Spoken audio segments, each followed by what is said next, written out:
Hey everyone, Evan and Daxon here today with Fishing Life 101, and today we will be spooling a bait casting rod, specifically the new Ambassadeur 6500 that we just got yesterday. Hope you enjoy. Okay, the line that we're going to be using today, we have the Berkley Trilene Big Game 60-pound mono for the backing, and then the line that we're going to put on is the Spider Wire Stealth Glow-Viz braid 80-pound test for the braided line. Now what I mean by the backing and then the braided line is that with braided line you can't spool braided line right on to a spool because the spool is going to be too slick for it to grab onto. So there's one of two ways to do it. One way would be to use electrical tape and put electrical tape right on the slick spool, or to use a mono backing and then tie braided line on top of that, which is what we're going to do today. So the first thing you're going to want to do is unravel some of the monofilament. We're going to run that through the first eye loop. We're going to run that down to where the level line is. You want to go around the spool. And then we can put this up back through the eyelet right here, or the level line. And then we're just going to want to do an improved clench knot whenever we have it up here. So that is just where we're going to make a knot here and wrap around maybe 5 or 6 times back through this loop and through this loop. Now pull it tight, and then we can cut part of the tag end off.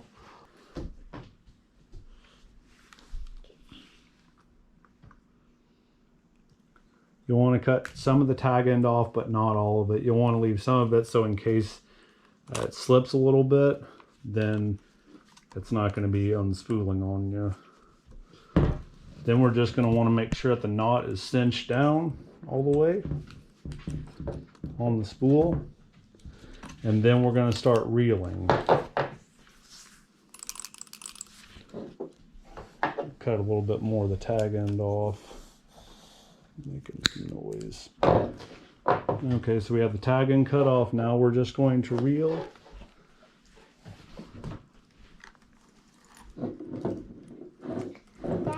And we see it spooling. Now there's no real magical number to... You reel, Daddy. Okay, you can reel some. Now there's no real number to how many turns you need for this. Let me just do it. I want to keep some tension on it. But there's no real science about how much you should put on. Some people want to put on more backing, so they have to fill it with less mono. Some people prefer to put on just very little mono so they can put on more of the braid, because the mono is going to be a lot thicker unless you're going to be using a much thinner mono than Paxton.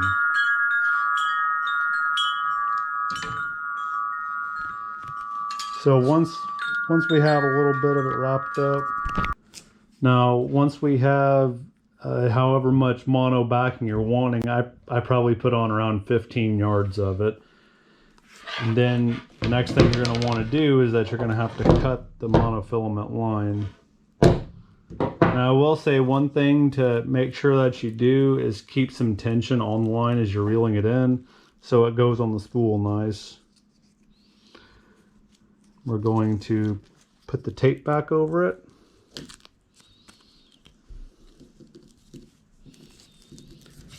And now we're going to be ready to get our braided line and then tie our braided line onto the monofilament.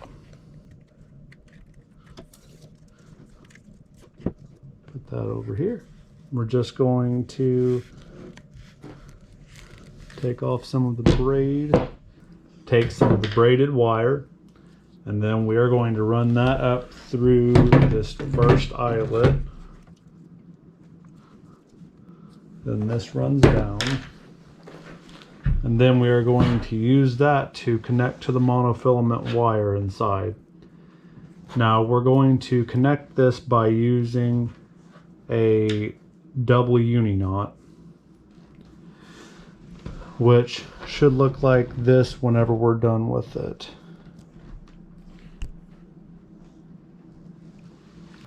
Then we're going to connect these. So we're going to start off just by having both of the lines cross, the braid up here and the mono down here. And I'm just going to go ahead, make yourself plenty of line on each one. And I'm just going to start with the mono one first. So we're going to want to create a loop like this, just with the mono over top. Right like that. And then we are going to go back around both of the lines. So like this. You want to make a loop, and then you're going to want to make about 4 or 5 loops inside of this big loop.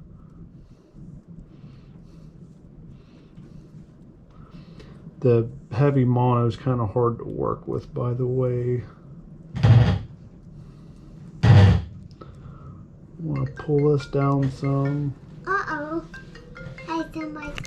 Okay, so now we have the one side done on it. Now we'll do the other side, and this will be much easier since we're dealing with the braid.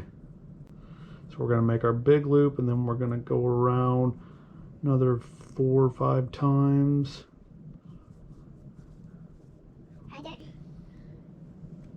Did you clean out the...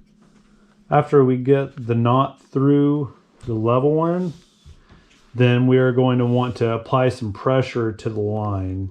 Then we're just going to want to reel.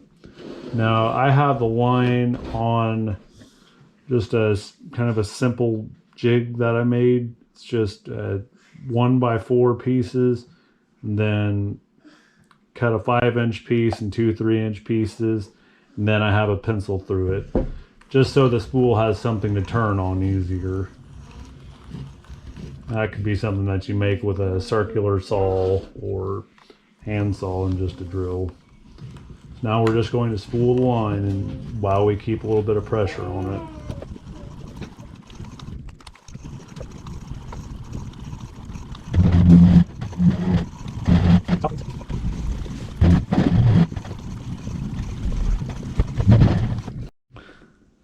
Okay, so now we should have enough line.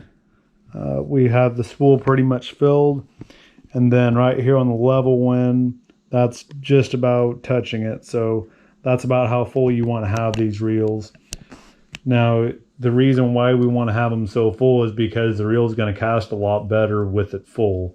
So if you don't have that much braid, you can put more mono backing on or more tape on or something, but just try to make sure that your spool is filled. The last step will be to just cut the line from the big spool. Hope this was helpful for you guys, and hope you guys enjoyed watching this, and we'll see you in the future.